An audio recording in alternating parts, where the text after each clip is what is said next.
What? Why are you shaking your head?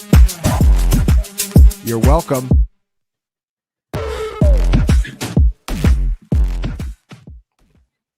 Well, and then there was one champion in the CFL landscape. That is the Canadian Football League. I sit here a proud supporter of my hometown Toronto Argonauts. Yes, the CFL even has merchandise like jerseys and hats. We are up to date. So shout out the 2024 Toronto Argonauts, your Grey Cup champions. That being said, I am your host, Thomas Tipple. Joining me is a sad loser and supporter of the Winnipeg Blue Bombers, Jacob Sanderson, and someone completely oblivious to what I just said. Down below here is Ryan Heath. No Lucas Gilbert. Lucas is dealing with some personal things. We told him to take the night off. That happens. It's a long season and real life gets in the way. But have no fear, because this wonderful trio is here to really ask a question that is somewhat controversial. People have strong opinions on the topic of trade deadlines in Dynasty. We've kind of done this show every year for the last 3 or 4 years, and there seems to be new developments, new conversations that come along with it. So we're going to do that and stay away from revisionist history. That I know that's something people like to do with, well, if you would have just had the opportunity to trade for player X, Y, and Z, you would have won 70% more of your leagues. That's not what this is about. This is just simply about having a legitimate discussion on trade deadlines, because it's very important. It is coming up, and a lot of people are going to be voting on this next year or when Dynasty leagues start, because guess what? Dynasty leagues are getting drafted right now. A lot of them. Teams that are kind of out of it are getting the itch. So here we go. It's relevant. Let's dive right in. And if you were to search the Dynasty trade deadlines, say on Twitter or somewhere else online, you would get some harsh replies. People that are vote for trade deadlines are morons, or no trade deadlines is, insane, etc., etc., etc. I want to go around the room and just ask the question, are they good or are they bad? Let's just simplify it down to the most basic form and see where the conversation takes us. Ryan, I'm going to start with you. Yeah, so I think it depends what you mean by good and bad, as with everything. But when it comes to we're trying to all play a game together that is relatively fair, I think deadlines are good. If that's the goal, that just to uphold the fairness and the continuity of the game we're playing, I think it's good. And I'm sure we'll go into the reasons for that. But essentially, if you don't have a trade deadline, there's a couple problems, right?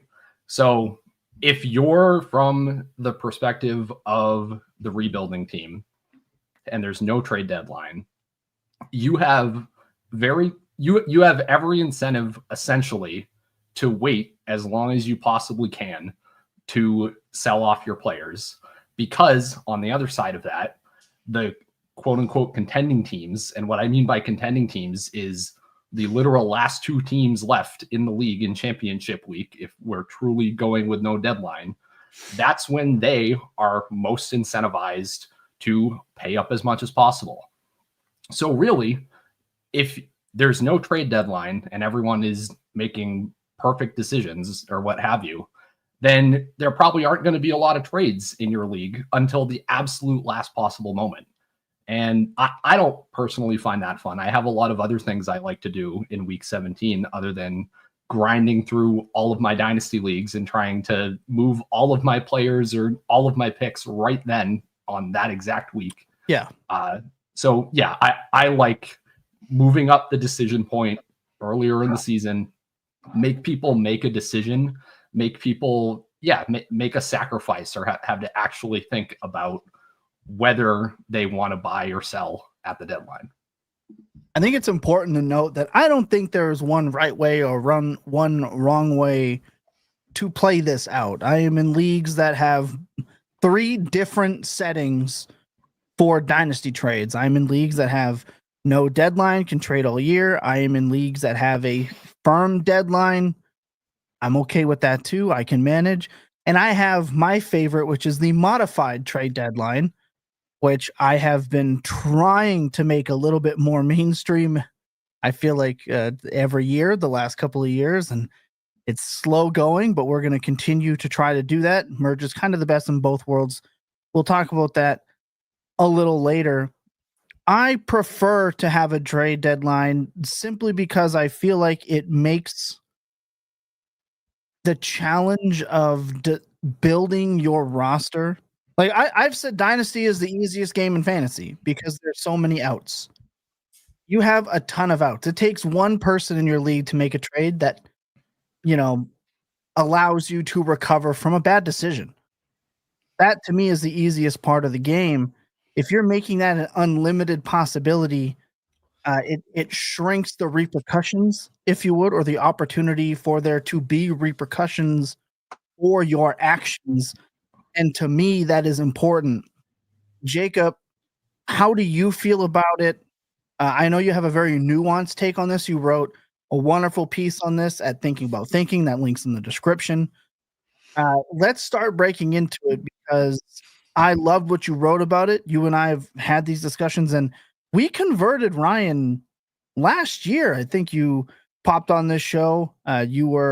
We kind of switched it around. So I think it's possible if you really are just able to kind of open-mindedly look at this trade deadline conversation.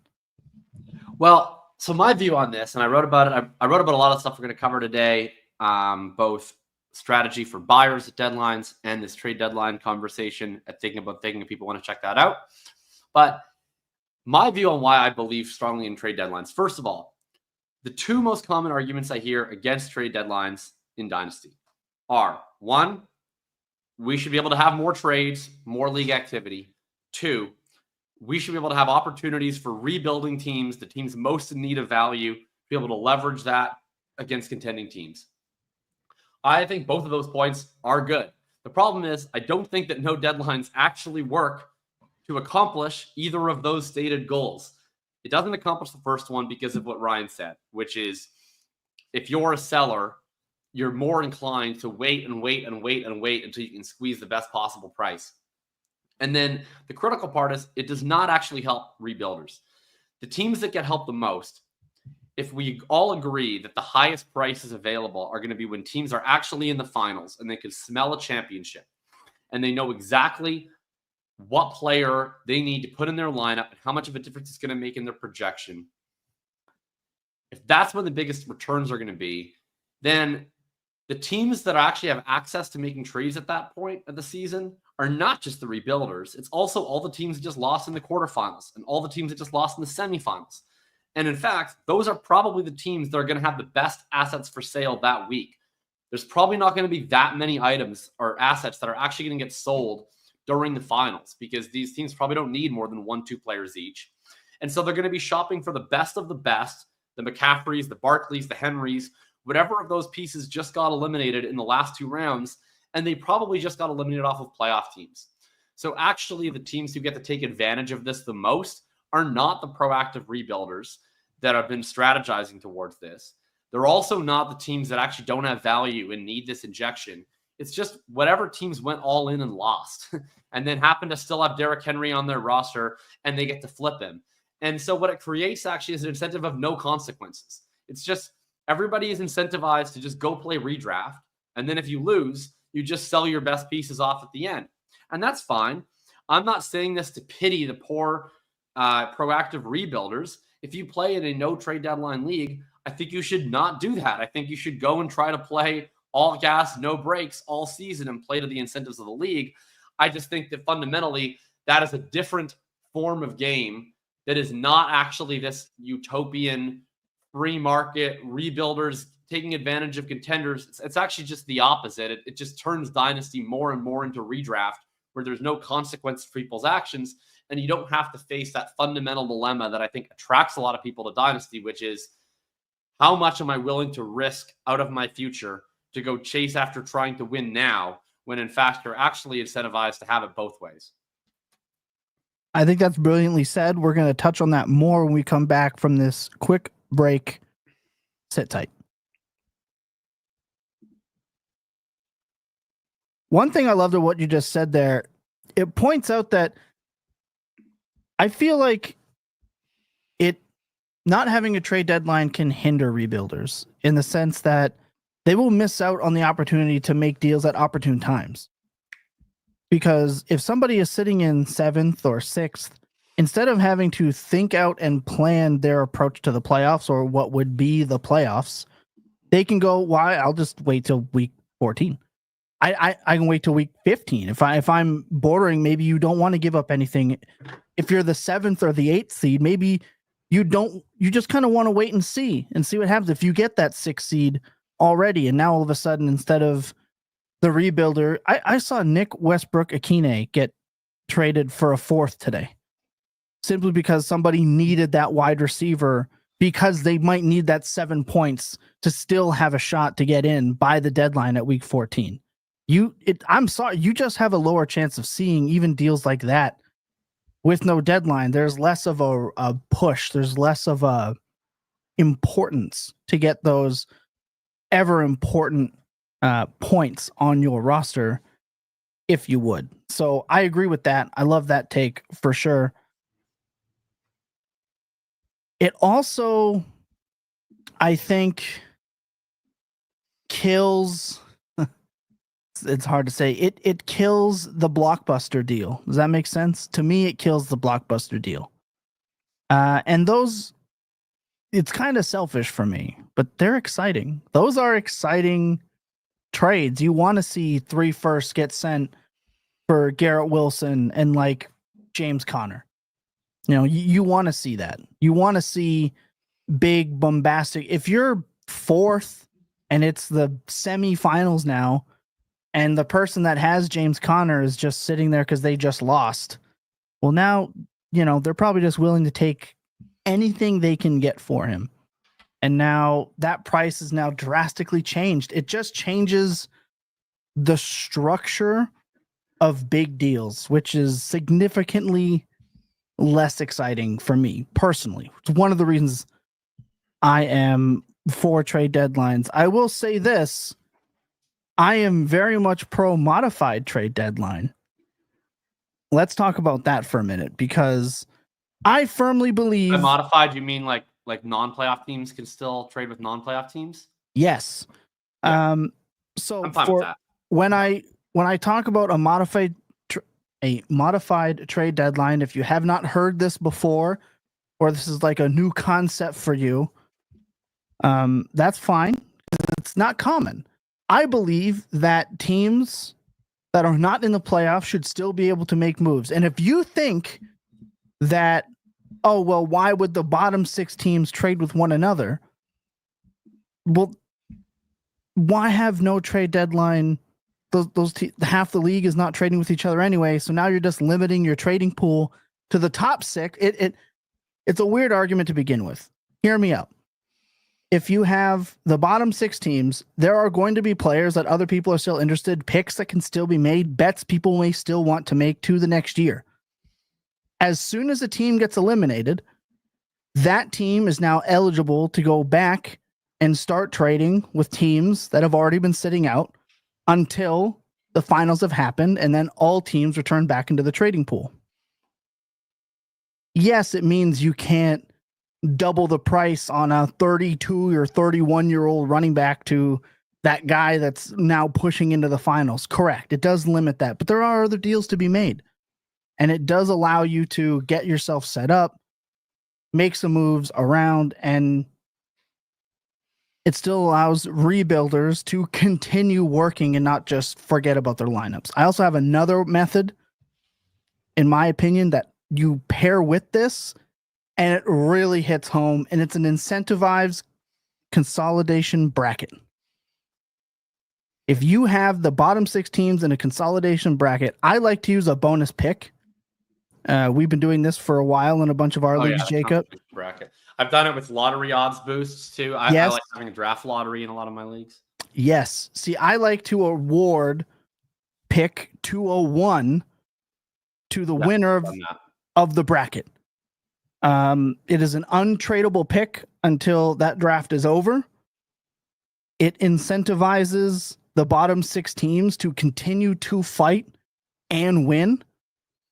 So, yeah, when a player gets eliminated, guess what? Now maybe a bottom feeder team wants to go and acquire an older player that's going to score points and help you win in the consolidation bracket for that bonus pick or better lottery odds. If you pair a modified trade deadline with a competitive bracket for a bonus, whether it's a cash bonus, a pick bonus, like Jacob just mentioned, a lottery percentage bonus, to me, perfect solution. That might sound crazy and that might sound like too much, but to me, that's the perfect balance, in my opinion. I love it. I wish I could get it installed more, but those votes keep getting knocked down. Well, I'm just going to create more leagues and just say it's not votable, and we're just going to ride. We're going to ride with that, so I can one day become victorious in this fight. I will say that there's no agenda for us in this either. This is just our honest opinions. We are not Dynasty trade content creators that rely kind of on trades. We're just not. And if you are, that's cool.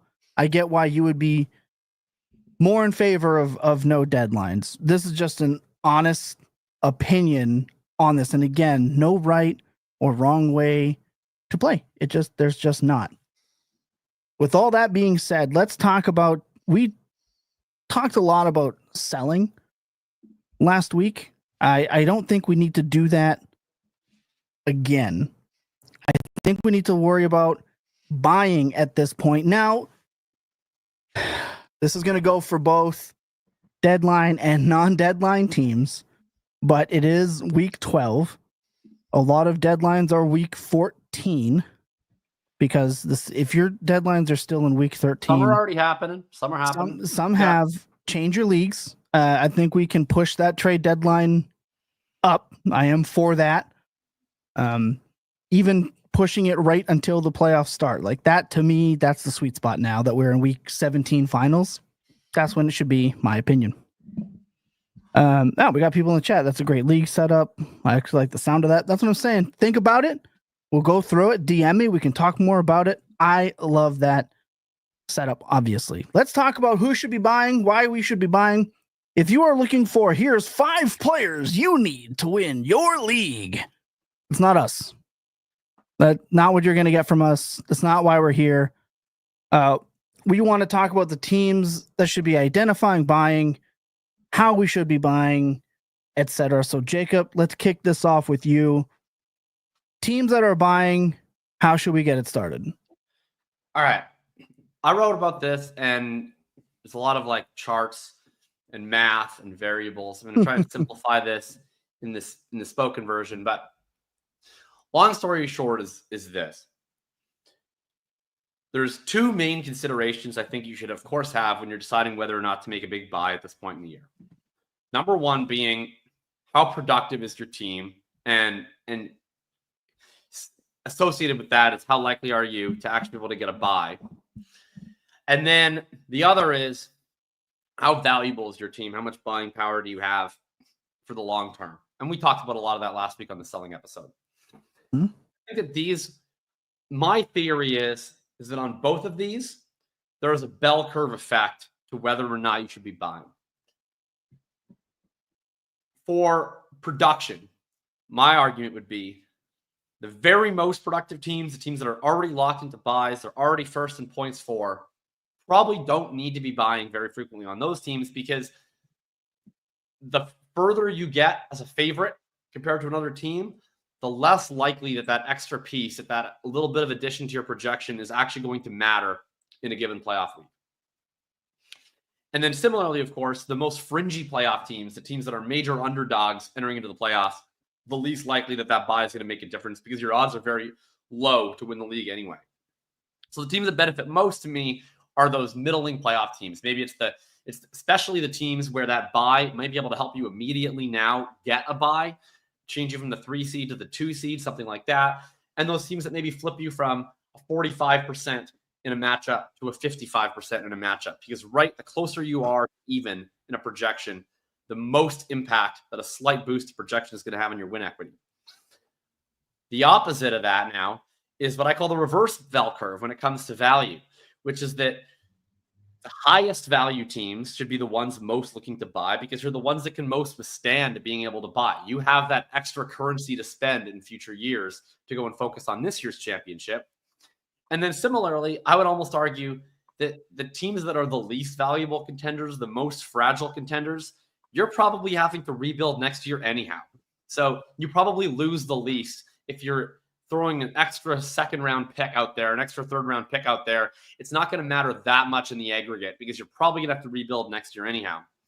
The teams I'm least likely to want to buy from this value perspective are ironically those teams that are in the middle, because those are the teams where if you make a bit of an irresponsible win now push, maybe you're converting one of those future years from a contending year to a rebuilding year.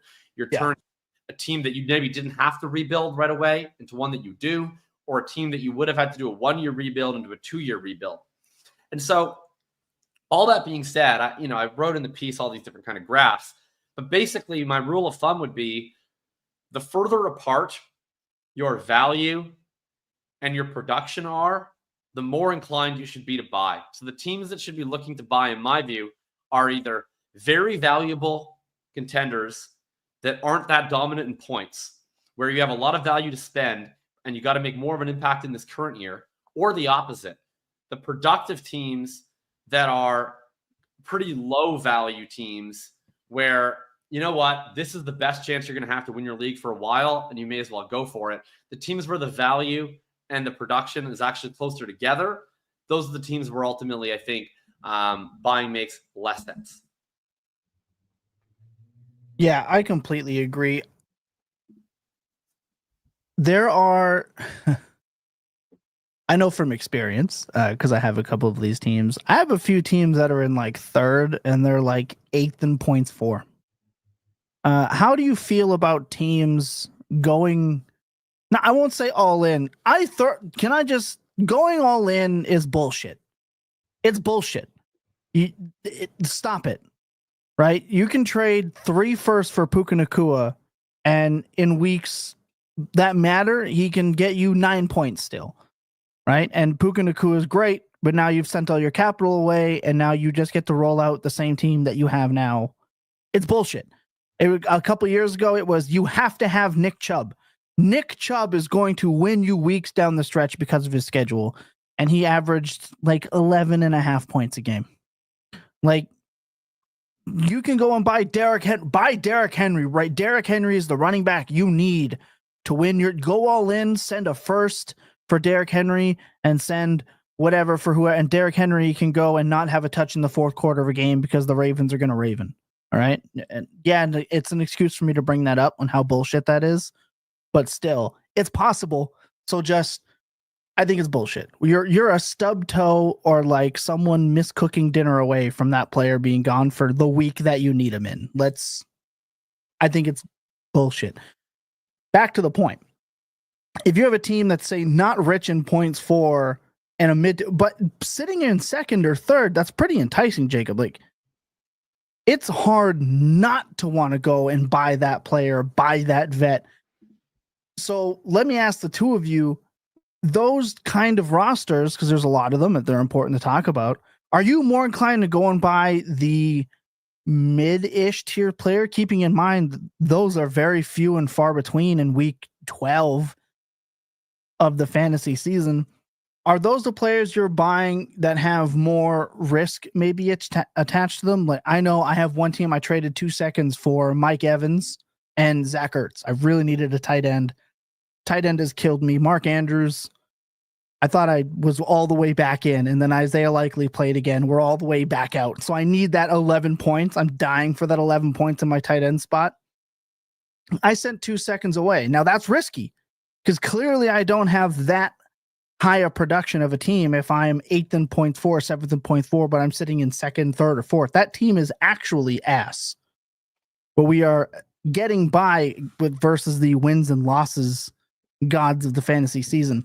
Are those the players? Maybe not even the players. We're not getting into player takes, but are those the teams that you're taking a risk on these? Because look, Mike Evans is great, but hamstrings and a 31-year-old wide receiver, that can sink you. I mean, it could easily pop up again here down the stretch. Or are you still investing more to get the big dogs? I feel like that's an important, not quite tweener. You are already locked in. You do want to secure the bye. We know that there's like a 30% chance of you winning it all if you just secure the bye.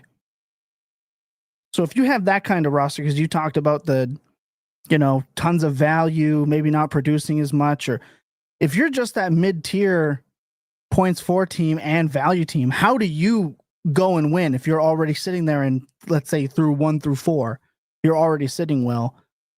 How do you approach that? Because that's a lot different than what you had mentioned.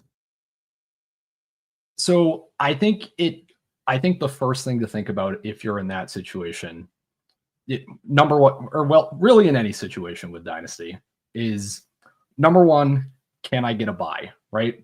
That's going to make the biggest difference to your championship odds over any singular player, right? If you think about the playoffs as just a series of 3 coin flips, essentially, if you don't have a bye, if you have a bye, you only have to flip the coin twice. And a player that you buy is only going to just change the weighting of the coin, essentially, like which side is a little bit heavier. And you could even see this on Sleeper in all of your matchups. They have had this for years. They just have expected win probability based on your 2 projections. Not on desktop. I wish if it was on desktop, but another problem. Sleeper desktop crusade aside.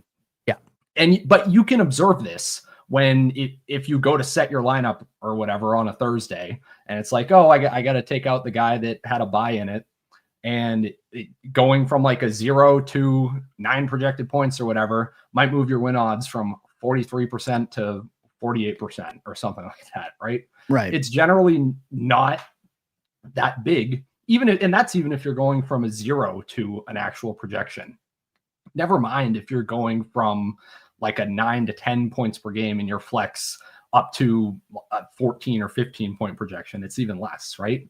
So all you're doing when you buy is slightly weighting the coin on either side. You still have to flip it 3 times.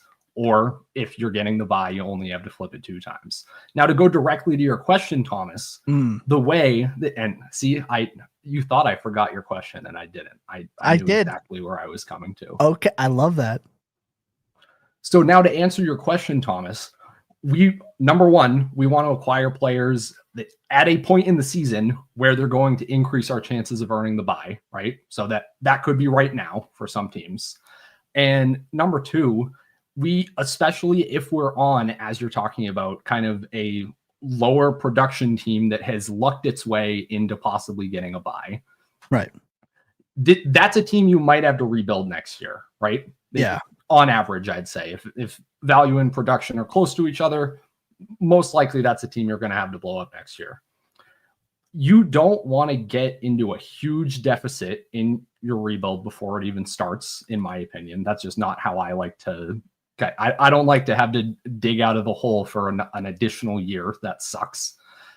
But what you can do is, instead of kind of nibbling at the edges of, I'm going to send a second here or a third here for like a small increase in my projection, or I'm going to be extremely irresponsible and go all in, I think you kind of want to live in the middle here, where if you can send a first, or probably not above the value of a first, right?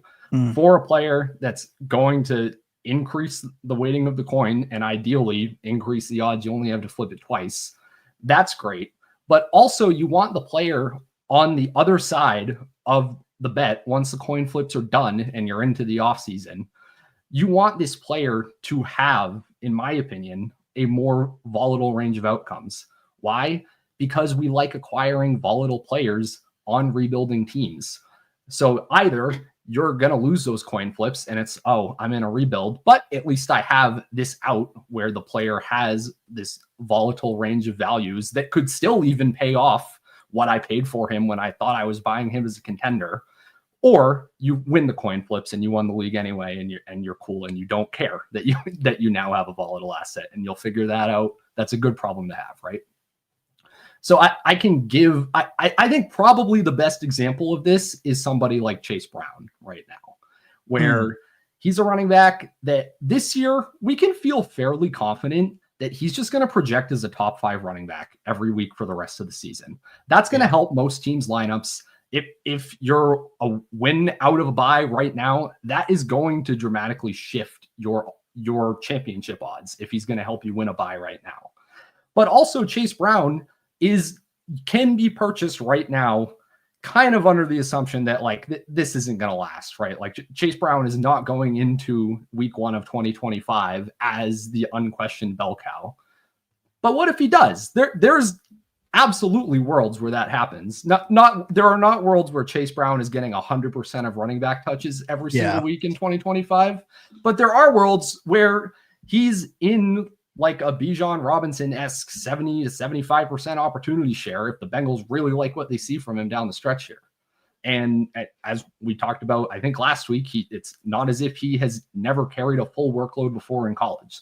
So that's like a profile that, certainly could go back to 50% committee with Zach Moss or whatever other dusty running back the Bengals bring in the offseason or whoever they draft. But that's a player whose value could spike after March goes around, after March passes, after the draft passes, right?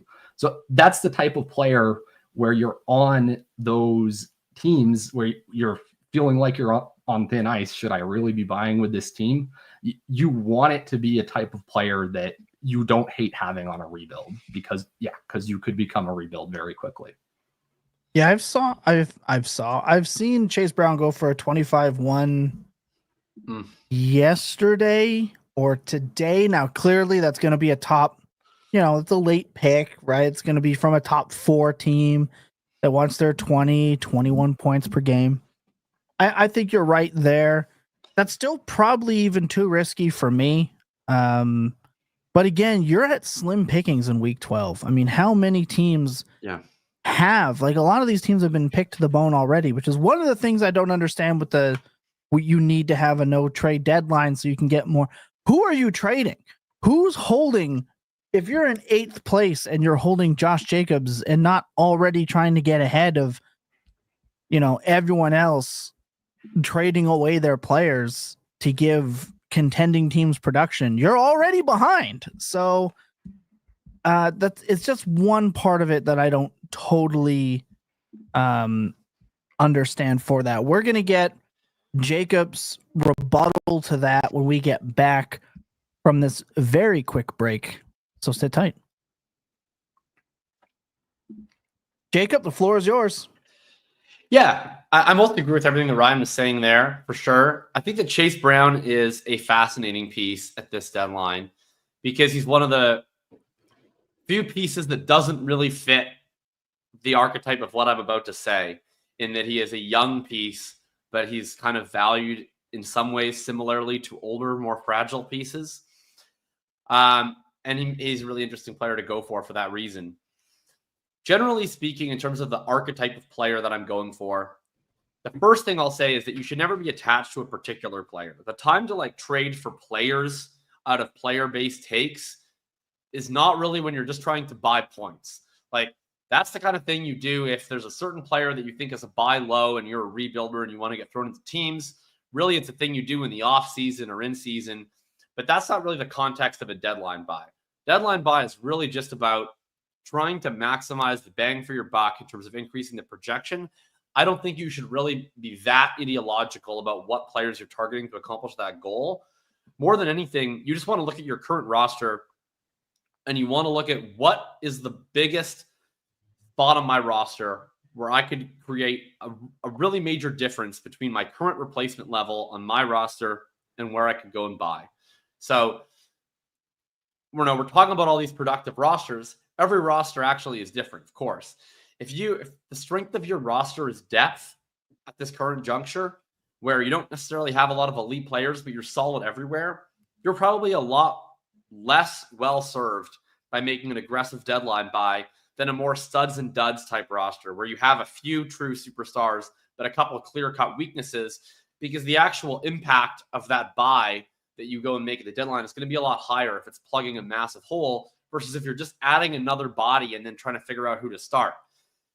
To that point, what I don't really want to be buying, with maybe the exception of like if you just straight up don't have a second quarterback to play or you don't have a viable tight end or something, and even getting an average starter would make a big impact.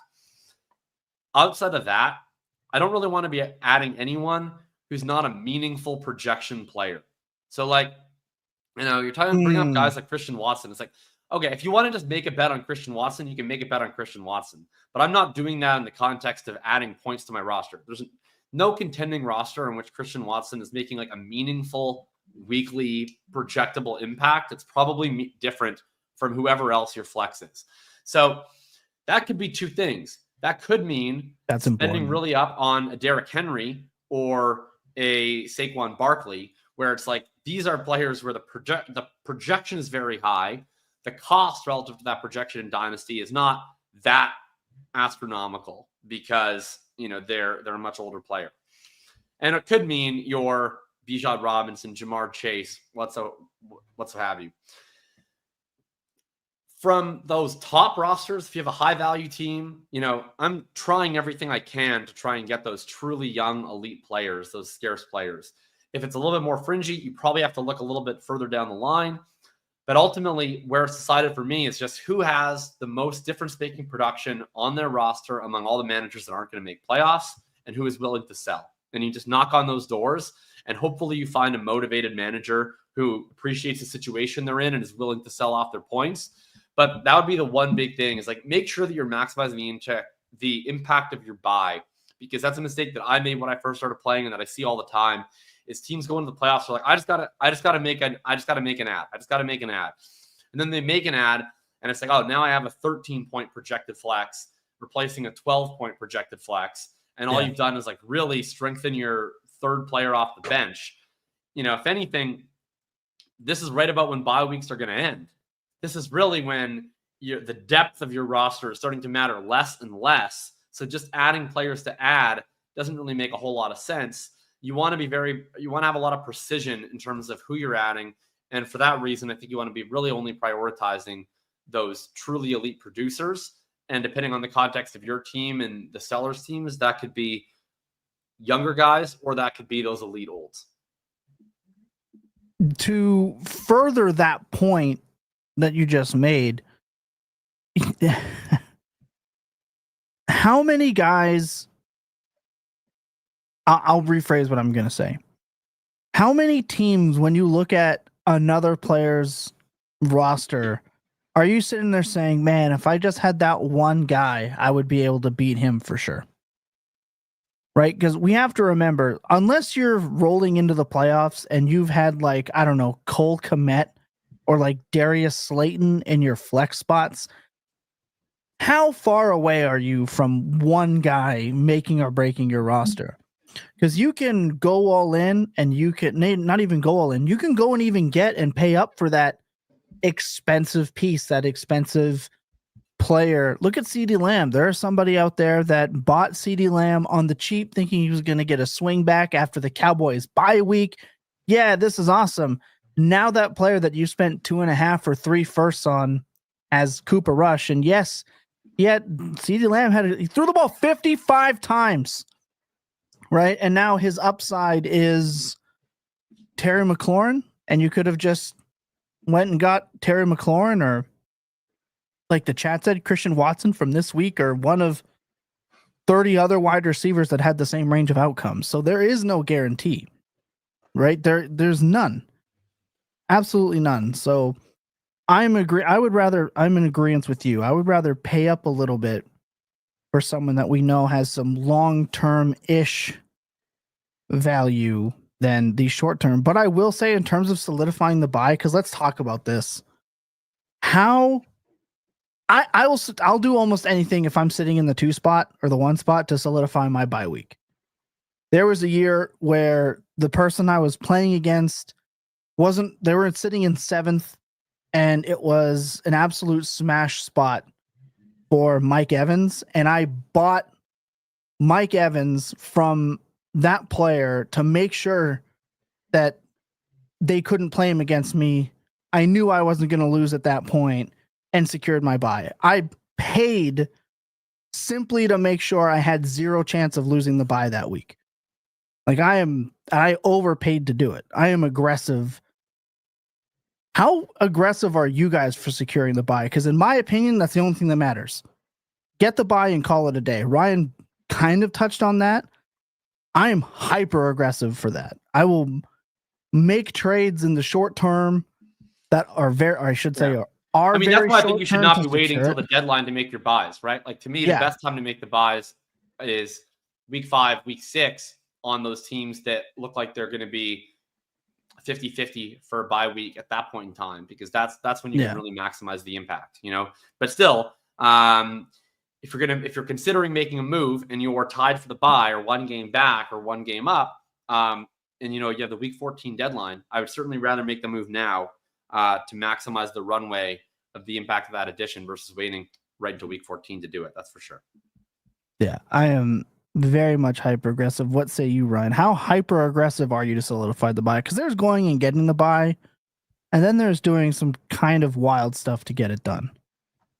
Yeah, no, I kind of mentioned it. It is the single most impactful thing. So again, I guess assuming we're in a league that has a trade deadline where you don't have like a blown up version of this dilemma on championship week, that is the biggest pivot point, right? Is when can I make a move to maximize my chance of getting the bye? That has the biggest odds on your championship outcome. So yeah, I don't know. I hadn't heard that story from you before. Just buying Mike Evans off of the team you were playing that week to ensure you got it. I like that a lot. And I don't think there's, I think I'm with you there. I think I would make a move like that. I'm totally, I think that makes sense. Yeah, it was in 2022 I did this, and it was for week 13. He played New Orleans, and I was like, I don't want him out there. So yeah, I sent I said it was an overpay. At the time, I was told it was, because remember, fantasy community has been down on Mike Evans every year, and he just keeps producing. I used to be one of them. It was Elijah Moore in a second. I paid the person playing me just to make sure that Mike Evans couldn't play against me. At the time, to be fair, that second it was 201. It was from the worst team, but I digress. Like, I am aggressive to the point where I will just pay to get a player off another person's roster, to make sure they don't play against me that week, to secure the fact that I'll have a chance to get that bye week. So I don't think that's even like the craziest thing though, because you're benefiting from that on 2 sides, right? Like if you normally, if you just buy a player, you're benefiting. Well, Mike Evans is an exception to that, but I'm petty enough that I would do it for some like 1 week start running back. I would pay to get him off there. Like I'm that type of player. Like Mike Evans is an example where, it worked out. He scored 51 points against the Panthers that year in the championship weekend, which, Mike, if you can hear me, I need that again, buddy. I think we all need that again. So if you don't mind, that would be great. But no, that's an extreme example. I've done it for way worse players, obviously at a lesser cost, but I've definitely done that. Sorry to cut you off. Carry on. I was just going to say, I don't even know if that is an extreme example, because in that situation, you're not just getting the benefit from it on the side of I get the points on my roster. You're getting it off of the opponent's roster in whatever the critical matchup is that's going to decide your bye week. So I would be willing to pay more for that, because that specific player in that situation, almost regardless of how many fantasy points he actually ends up scoring in the real world that ends up playing out, that is swinging your playoff odds more than any other player that you were to acquire. So yeah, you probably should be willing to pay even more for the player than you might in a vacuum. Yeah, I mean, this is why I get into always trying to differentiate between the concept of value and buying power. Like the value of a player to you should be roughly equal to the expected value increase in dollars and cents for your league. So if there is a situation where, it's one matchup, it's a crucial matchup, and you're able to make a material impact on that to get a bye, and so there's a material impact now at effectively 2 playoff games at this point, then yeah, I mean, that's going to make that player clearly more valuable to you than that player is to their current owner, in a way where there should be some middle ground to be found between that player's market value and that player's value to you. And where both of you get to split that difference between that delta of those two things. And, hopefully that's what trade deadlines are all about if people are approaching it rationally. I agree, Yeah. Ferris. Ferris said the best deadline buy is Jawan Jennings. I agree. Ryan, are you a full Jawan Jennings believer at this point? Oh yeah. I was talking up Jennings. Funny you mentioned that. Incessantly all of last week. Yeah. No, Thank you, Jordan. Yeah, I was hoping we'd bring that one back up later.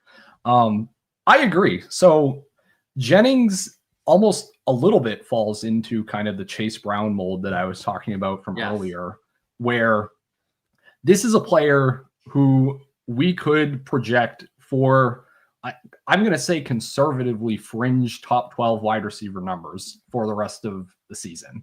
I am entirely bought into this is just Brandon Ayuk that in redraft that you got off the waiver wire, and in Dynasty you could get him for a third a week or two ago. Now he's probably like going to cost you a second or more. I'm still okay paying that because yes, you're getting the production for your runway for the rest of the season. And also there's uncertainty in the 49ers passing game for next year. Deebo Samuel's cap hit is going to balloon after this season. They could try to make it work. I have not super delved incredibly deeply into the 49ers cap situation, but my understanding is they're going to have to make some difficult decisions. A Deebo Samuel could not be on the team next year. They may have to decide to not re-sign Brock Purdy, or they might have to get rid of guys to do it. This is kind of when everything is coming to a head with how they have built their roster. So we could be looking up in April, in May, or I guess even as soon as free agency in March, and like, oh wow, Jawan Jennings is just going to be in this same role on the outside for at least the first 8 to 10 weeks of the year when Brandon Ayuk is recovering from an ACL. And even when he comes back, maybe he is still the second wide receiver on the team and is locked into that spot. And we think he's really good. He's a bit older. He's 27 years old right now. So this, like, the ceiling of this move is not necessarily as massive as with a Chase Brown from like a future value perspective. But yeah, that's the exact type of player who is giving you an out, even if you end up losing this year, to him not being like a horrible buy value-wise. I'm not sure if you remember, but early in the offseason, I mentioned like they extended Jennings. They gave him an extension. They liked him enough to bring him back. And we had someone asking, like, what is this impact on Ayuk?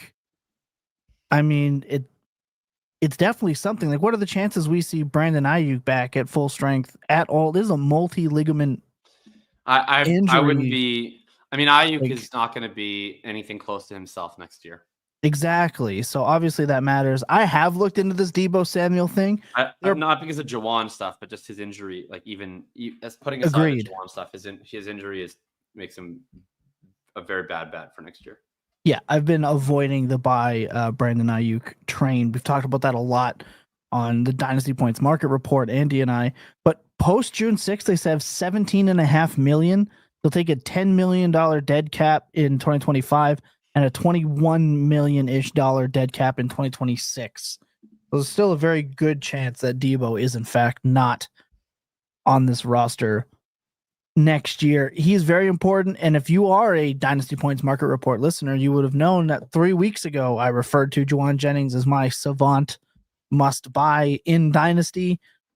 So you're 3 weeks ahead if you're tuning in on that podcast, which comes out Friday on the Dynasty Points Net podcast feed and Sunday morning on the Fantasy Points Now feed. So you're going to be checked in on that. I think that's a great point. I think there are a ton of different player buy options that fit kind of that description. Obviously, we're not going to get into a bunch of them, but the chat definitely wanted to bring that up. Last thing I'm going to ask before we get out of here. This is something more I want to know just personally. It's not even something I really had set on the show sheet. How liberal are you with your second round picks in terms of buying and selling?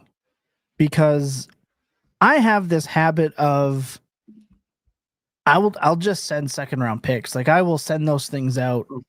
I won't even think about them. They're not even a thought in my mind if a player becomes available and I have to add a second to get it done. Like if I'm in that compete mode, that's probably my Dynasty kryptonite. That's probably the thing that I do way too freely is I yeet second round picks. The next year I'm always like, oh man, if only I had a second to buy player X.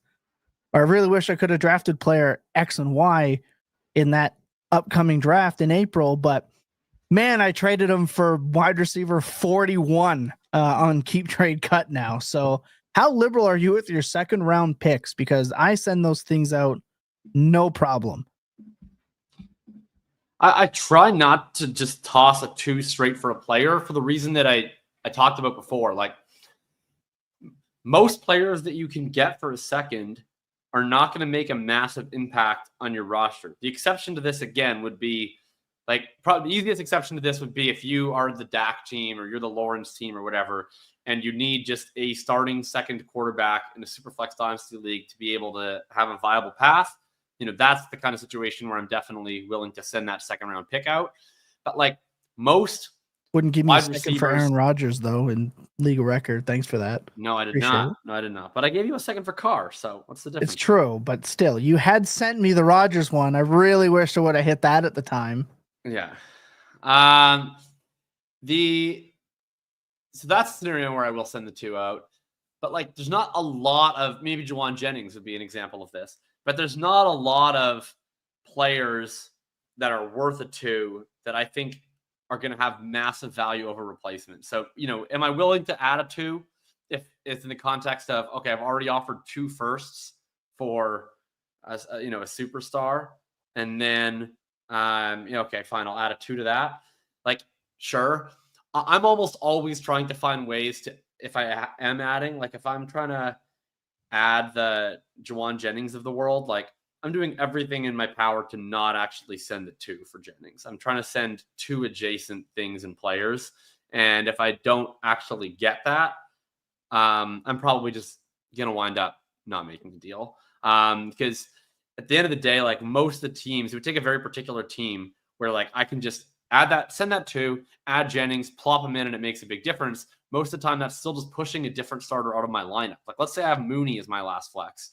Yeah. I send a 2 for Jennings, and now Jennings goes in the lineup and Mooney goes in the bench. Like, now I'm just wasting the utility of Mooney, right? So it just doesn't make a whole lot of sense when you start just stacking up, adding these 2s, and then adding a bunch of guys on the bench. Yeah, can you expand on the adjacent part of that? That's actually something that is really good to bring up. I talk about that a lot in the Discord, and I say, can you send a first adjacent type value to make that happen? Can you kind of expand on that a little bit? Because we hadn't actually touched on that a lot previously, but we do say it a lot. Well, it's just I don't like, you only have so many picks, and especially on contending teams, on contending teams, it's not likely that I have a massive excess of picks in this draft class. I might not even have my own 1 and 2 going in. If I do, I probably don't have an extra 2 or an extra several 2s sitting around. So in cases like that, it's like I don't really want to be reaching into the coffers of my 26 2s and 27 2s to start racking up credit card debt for flex plays. I just don't think that's good business. So that being said, like if I'll look at my team and go like, are there some kind of young players that might be intriguing to another team that aren't in my lineup, that aren't going to get in my lineup? And hopefully the answer to that is yes. Do I have Tucker Kraft sitting there as a third tight end? Can I use that value in some way?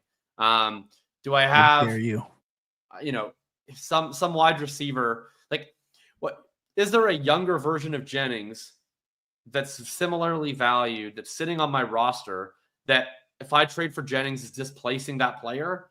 Well, I would rather just trade that player and then have a more efficient roster construction than add Jennings, move another flex-worthy player to the bench, and then lose another second.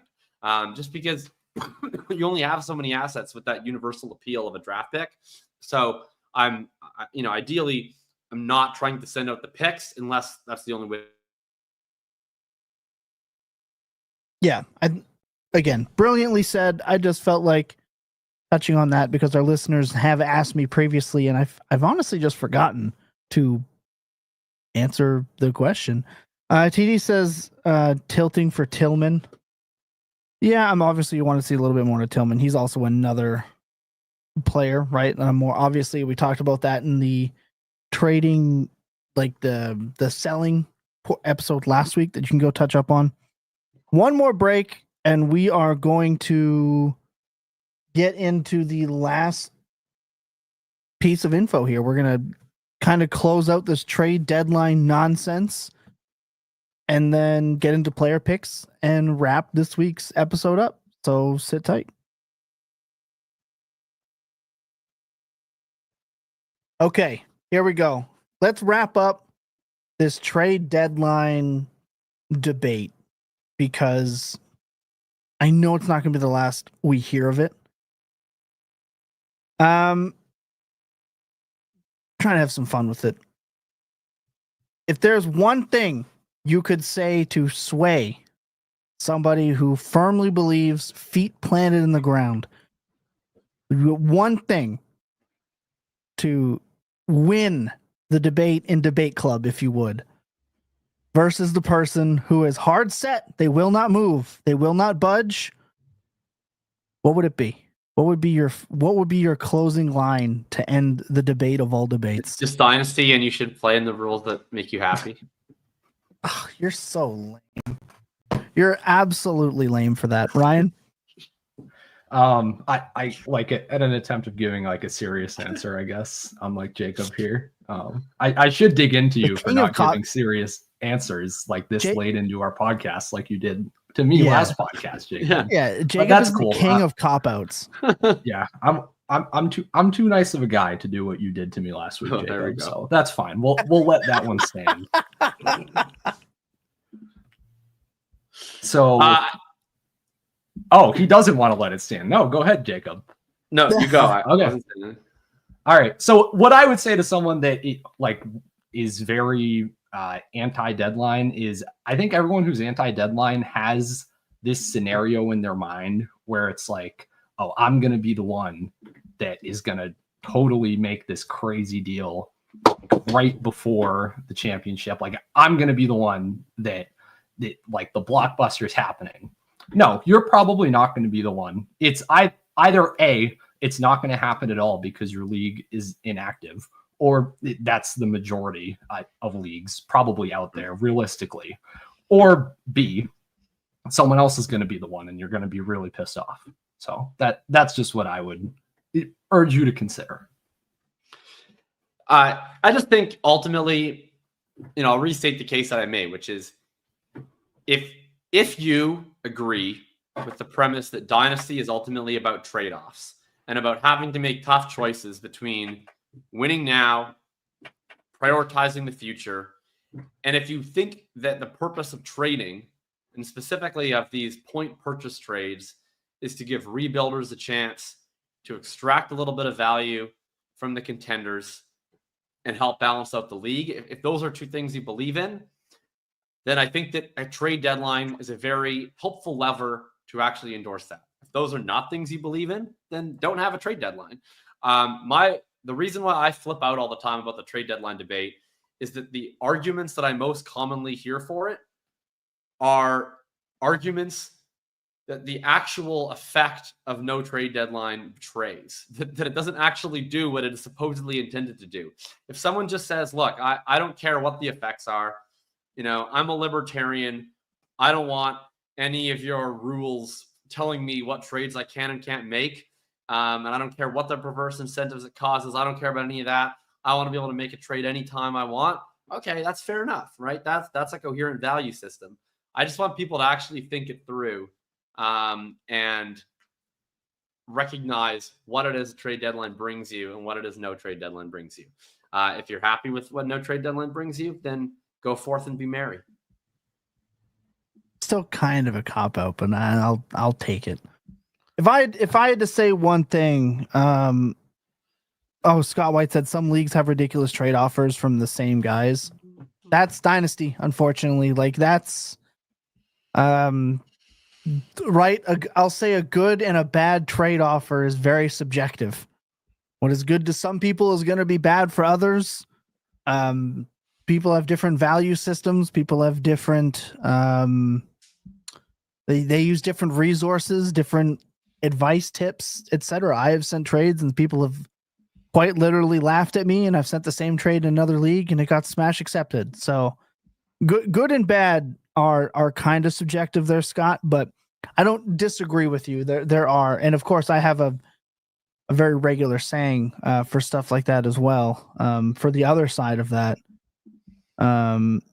Ferris says no trade deadline brings us the joys of things like trading Sam Howell for Joe Burrow. Jesus, that is the thing that happened. Yeah. No, it did not. Yes, that is easily one of the funniest trades in a league that Ferris and I are in together. It'll shock you to know that the Sam Howell recipient is no longer in the league. Oh, shocker! Oh yeah, they orphaned the roster. That's what no trade deadline. Actually, he didn't orphan the roster. Actually, he traded all of his future picks and then refused to pay, and then forced us to remove him from the league. Oh my base! Wow. Yeah. See, that's how you increase your that's how you really maximize your expected return there in terms of the dollars. Exactly. He did not come close to making the playoffs. Yeah. That's the type of stuff, man. Yeah, now you're opening up a whole new world of and look, if you ever I have also to side worry bet about him $500 that I would have a better record than him this year, which he agreed to, but then I demanded that we put the money in a trust, and then he didn't want to do that, and he said that I was calling him untrustworthy, and it was very offensive. Well, and that was a very entertaining day. You see, that's the type of stuff that I love, man. I love that stuff. But it also as much as I always say, if you have to worry about the legitimacy of your league, or if you're worried that people in your league are going to ruin the integrity, if you would, then you're playing with the wrong fucking people anyway.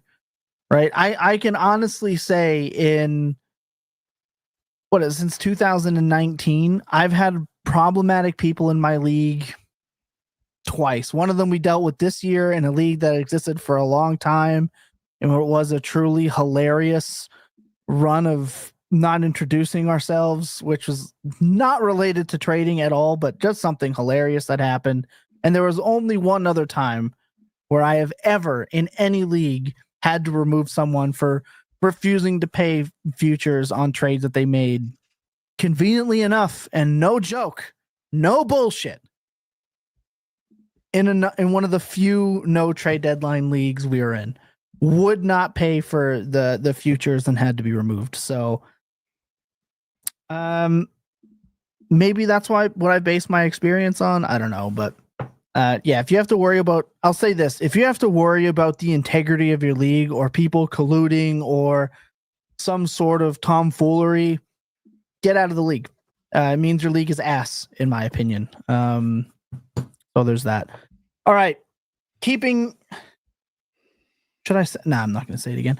I've said a lot about if you're not able to get deals done. We're going to move past that one. I'll save that for the next time it's relevant in a couple of weeks. Player picks. Let's do player picks and get out of here. If you're new here and you're unfamiliar with how things work around here, we are a Dynasty show, but we like to have a good time. We need something to argue about. And it just so happens that this year we are all getting dog walked by Jacob Sanderson. So it doesn't particularly matter. And the only other person I have to argue with this about is not here because he has some stuff going on. He is in second. Very sad. But Jacob, Ryan, you are in last. So you will go first. What we do is we take players, a quarterback outside of the top 15, a running back outside of the top 15, a wide receiver outside of the top 30, and a tight end outside of the top 12 of the consensus weekly PPR rankings and projections. We pick those players, we total up the points, and at the end of the year, the winner picks the beverages the other hosts drink at the live rookie draft that the Dynasty Points takes over after the Brett Whitefields, the Scott Barretts, and Joe Dolans go live. Guess what? 4 hours wasn't enough for you. You get 2 to 4 more hours, completely Dynasty related, for what we witnessed in rounds 1, 2, 3, and really I think we got to round 6 last year. I think after round 6, we called it a day. We watched the Tyrone Tracys and Garendos get drafted for my sake, and we finally called it a weekend. So maybe this year you'll still get 6 rounds, but we give you everything you need to know live as it happens. And it looks like Jacob's going to be picking our beverages. I'm nervous. Not looking forward to it. Picklebacks last year. I'm going to have to brush up on like my weird Canadian cocktails and just get myself prepared. Ryan, get ready, buddy, because it is it's rough. In one of the first years we did it, wasn't sure if former host Billy the Stone was actually going to make it through the duration of the draft. He was a little Mortal Kombat, if you catch my drift. It's a great time. But you're coming in last here. Who do you have for this week? Yeah. So whenever we do this is like kind of doubles as my first look at like the DFS slate almost. And I just have to say that I'm assuming the quarterback position is going to be terrible this week because there's not a lot of great options. I went with Matt Stafford against the Eagles. I figure because they have Kupp and Nakua, they can't put Quinyon Mitchell on both of them. So that was kind of all the thinking there. Ramondre Stevenson at the running back position. He's just seeing like top 6 usage numbers over the past month. It's kind of weird. He's not getting like the respect in the rankings and projections. Roma Odunze at wide receiver. Fun fact, Odunze was the first Bears receiver to go over a 30% target share in any game this season just last week. So maybe that continues. Out of the bye, new OC, Thomas Brown, all that. And then tight end is equally abhorrent this week. So we just picked the guy in the highest total game, hoping to steal a touchdown, which is Mark Andrews against the Chargers. No, it's over. If Likely's playing, it's so over. Like, I don't get it. Also, I don't want to talk about the Ravens. I might start a Ravens podcast. Like, I'm not even kidding. Like, I keep getting asked. I should just start a Ravens podcast where it's just me freaking the fuck out over everything the entire time. Just watch the games and put it on a podcast. I've been told that. I mean, you do it in my DMs every weekend, so like that's not every weekend. I gave wouldn't be that much additional work. What did I didn't say. Yeah, but I was looking for it this weekend, Thomas. Oh, okay. It would have been fun. Come on. So you said it like it was a bad thing here. No, I'm entertained. I'd listen to the podcast. It's more convenient when it's in my DMs because then I will always see it and not have to remember to turn it on when I'm in the shower or at the gym or whatever. But yeah, I mean, either way, I'm cool with it. I want the content. All right. Well, maybe I'll add that. We'll add that to the list. Well, I guess next up is me, seeing as how I am in third here. I have moved up. I had a phenomenal week this last week. If it weren't for Lucas absolutely crushing me, I would have done. Lucas had 95.9 PPR points last week. He almost had 100. I thought I was sitting good with my 62.2. I was like, you know what? I played Gino. I played JMO. I played Disley. I was on fire. Tony Pollard shit the bed. But Lucas, I'm going to go over his lineup because that was truly insane. He should be doing better. All right. He is running the war tool at Fantasy Points. So he's got a lot to make up for. But this week, I'm going with Drake May. I'm going with Rashad White. I am taking the biggest of gambles, and I am doing a DFS bro style bring back with Jalen Waddle. It's going to happen 1 week. I'm just going to keep picking Waddle until it does, but it's going to happen 1 week. Please, one of these days, my Smith 12th off the place field. best ball teams will encroach upon 11th. Can we just, I don't know. That was me with Christian Watson this weekend. That was literally all I could Nice. think about was my last place best ball teams. Do it for Wesley, the last place best ball teams, Christian. Do it for the last place best ball teams. Wesley will answer that question at the end of that. I feel like it's a very important question to answer. New to the content here, we'll get into that for sure. And at tight end, I got to go Jatavian Sanders. I like him. His participation is really good. I think we're done with the Ian Thomas stuff. Hopefully, please let them be done with it. And Bryce Young, though still pretty bad, has been able to find the Sanders. So he's at least getting worked in. And when it comes to tight ends, I don't know. He's athletic. Maybe he busts a big one. I have no idea what I'm doing here at tight end. So that's that. Let's run over Lucas's. I will read that out for him. He absolutely crushed last week, and he deserves the shout out. Jameis Winston, David Montgomery, MVS, and Jonnu Smith last week. That is an insane run out. He was one Taysom Hill shy of just like going nuclear. Insane run out from Lucas last week. Let's see if he's got it again. He's going with Russell Wilson versus Cleveland, Bucky Irving versus the Giants. He's going with Wandale Wario Robinson with Tommy DeVito coming in, and he's rolling with Sam Laporta versus Indy. Obviously hurt. He can end up taking a 0 here if they play it slow with him. We'll see. Indy needs the game, so they might actually try to push it. Also, just want to shock the world, Rich. I'm was just about to say I'm very proud of Jacob for not grandstanding the Colts at all. You did very well. I'm proud of you. Thank you. But appreciate that. I think your poetic stance a couple weeks ago set up this outcome. So I'm happy it happened. I did tweet that. I caused it. It's my responsibility. People are wondering, is the benching good? Does this prove that Sykin was smart? Does it prove he was done? What it proves is that it was on me. I saved the Indianapolis Colts. Amazing. I tweeted us back to relevance. And if you, I hope you were the people that bought for whatever second and not sold, because boy, oh boy, I was very happy sliding him back into my lineup. And for the one person that tried to clown me because I traded Anthony Richardson for Jared Goff, that's Millie Maker, I believe, if I'm not mistaken, Jared Goff from this last week. So there you go. Jacob, who do you got this week? All right. Slid back a little bit last week. I'm trying to make it a little bit interesting. Keep the viewership up for late in the show.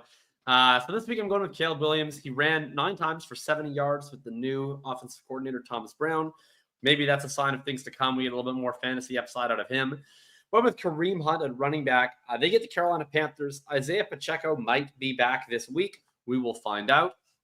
But I can't imagine that they're going to go from 0 to 100 with him. I would suspect that Hunt is going to get a majority of the work either way for this week. And I think there should be plenty of carries to go around against the Carolina Panthers, fresh off the Chiefs' first loss of the season. I went with Christian Watson, who has become now clearly the second Packers wide receiver in terms of routes. And he is now unbelievably, over 700 routes in his career. He has a career routes run of over 2. I can't think of any other wide receiver who has run this high of routes per game when healthy and has maintained over 2 yards per route run over this many routes in his career. And we still don't really know if he's any good, but the stats indicate that he is. So hopefully he is this week. in a game that I think that they're going to have to pass against the San Francisco 49ers. And then I'm going to go with Cole Kmet. They're playing the Minnesota Vikings. I suspect that's a team where they're going to have to get the ball out pretty quickly against the various blitz packages. That should help Kmet in the short areas of the field, I hope. So I'm going with him there. I love those picks. The Packers wide receivers, man, they're just a weird bunch. You see, it's like Jaden Reed in wins has like 36 yards per game, and in law, he's like the wide receiver version of Derrick Henry, but in the opposite effect. It is truly wild what his splits are. That offense is just annoying. That's what we have for the show, but I do want to mention this. Wesley Peterson says, when is draft content coming?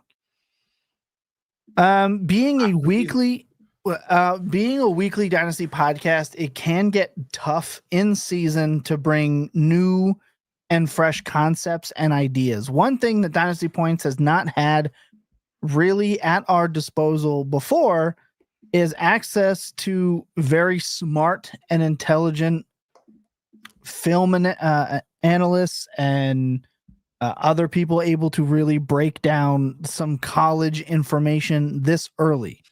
This year, we are going to have way too early looks at wide receivers we're looking at, etc. The problem is the NIL has made it a true pain in the ass to project who's actually going to the draft.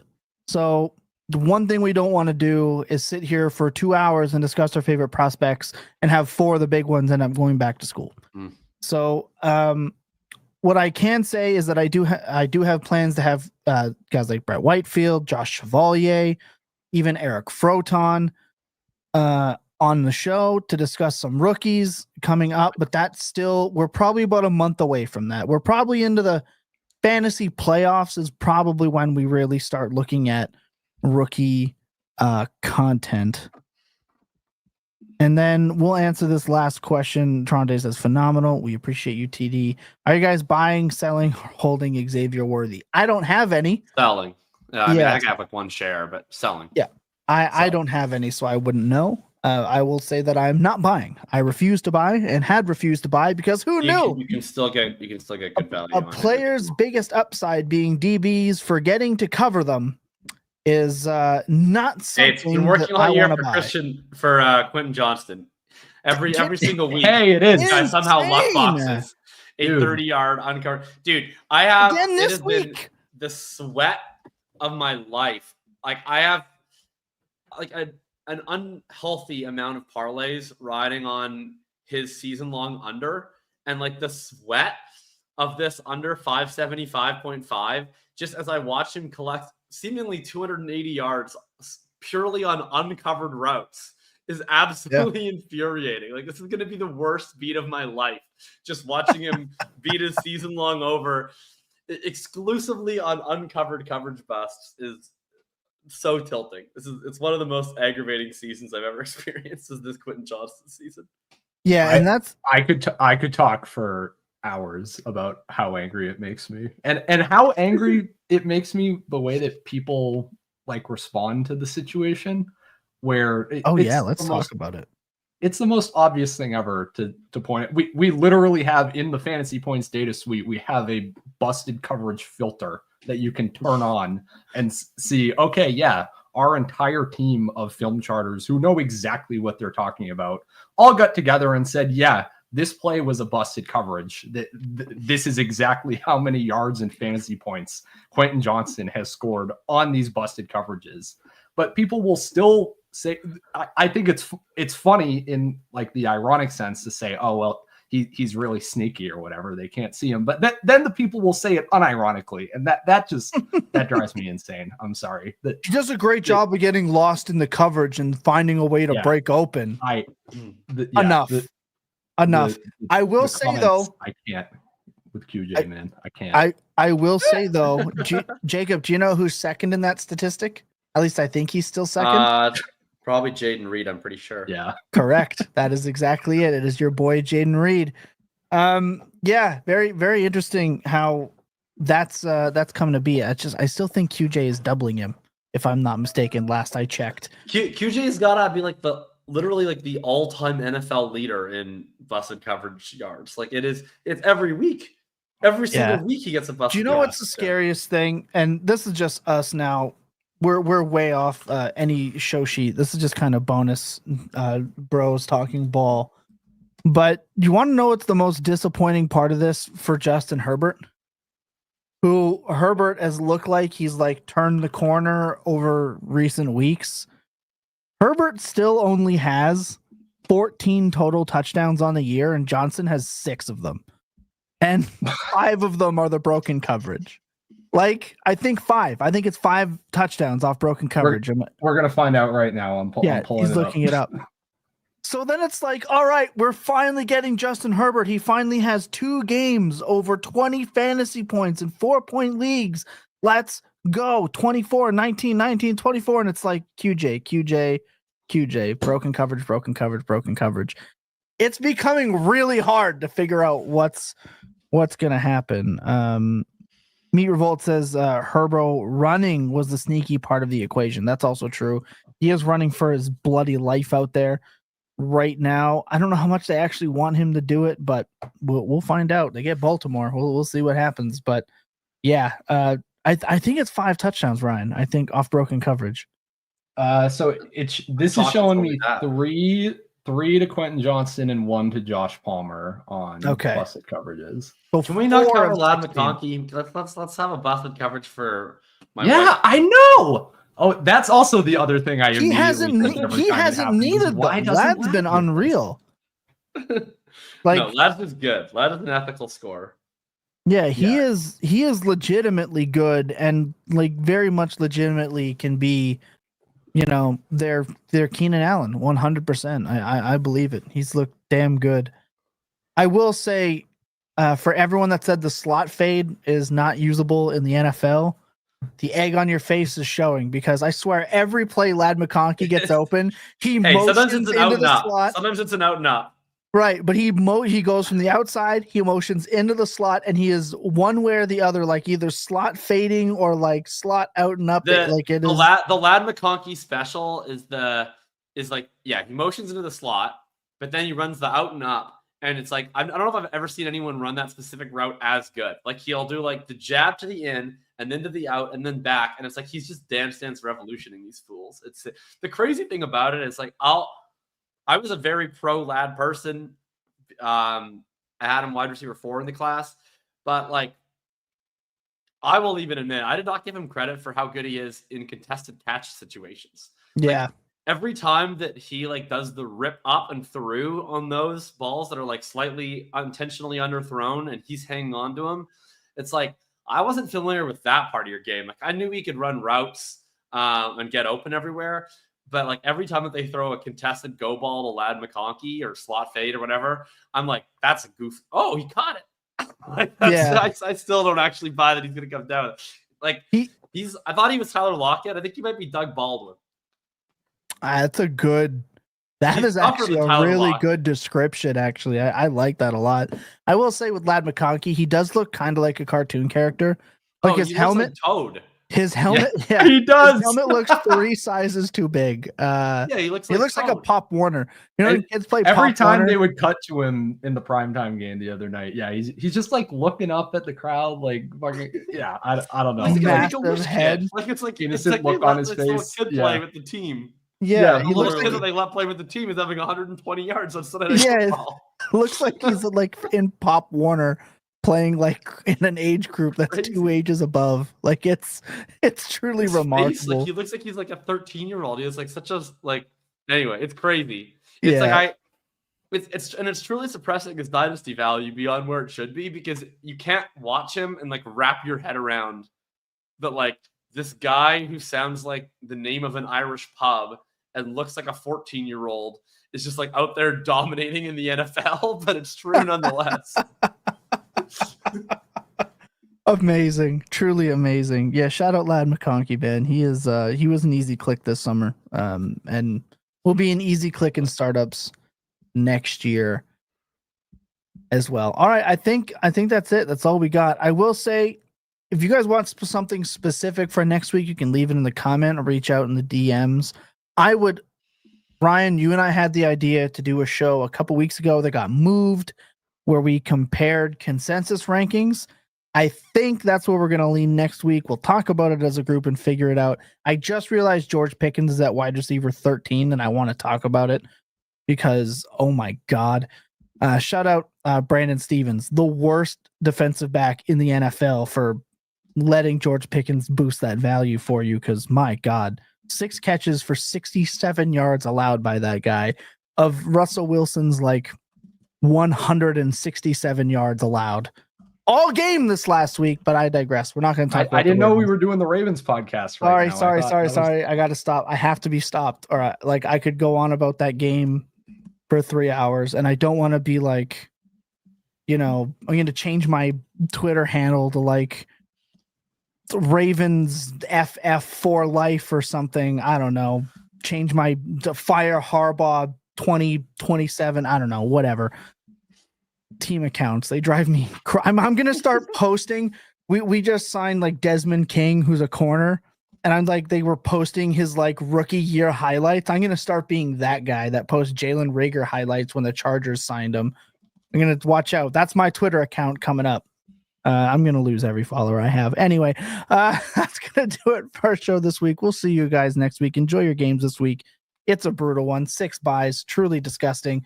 Keep an eye out for the Fantasy Points content. It changes with the American Thanksgiving. I should just say Thanksgiving because we have more American viewers than Canadian.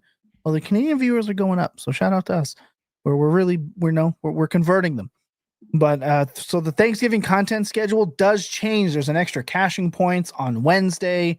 Matchup points gets moved to Wednesday, so be on the lookout for that. No cage match, etc. So be on the lookout for that. We'll see you guys on the next episode. Remember to reach out to us. We're always available. If you have questions that didn't get answered, leave them in the comment section. I'll be there at your disposal. Remember to check in on your loved ones, even if you're not sure that they need it. Remember that clear eyes, full hearts can never lose in your best days. Well, goddamn, they're always spent tilting. Good night, everybody.